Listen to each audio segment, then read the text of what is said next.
Today in Brooklyn, there is almost no sign of it. But on December 16, 1960, this was ground zero. The world had never seen a plane crash this deadly. Eyewitness to history. It was a huge story. Death fell here today. Charles Kuralt led a live special report. Disaster struck and wrote these names.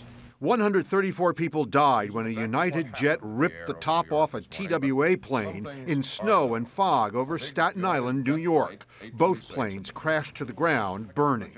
What did you think it was at first? I thought it was the bomb. 6 people on the ground were killed, including 2 men selling Christmas trees. I saw this big fire, and I saw the tail end of a plane, and I just couldn't believe that a plane was in the street.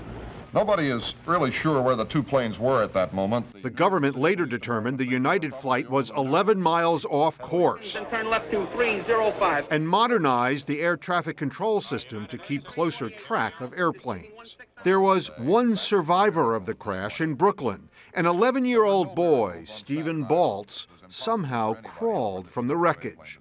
He fell out of the sky. Eileen Bonner was a nurse supervisor at the hospital where he was taken. He was an absolute charming child. He was talking Absolutely charming. Yes, he was. That was the miracle of this morning. And everyone thought it was a miracle, especially his father. We're grateful to the Almighty for this miraculous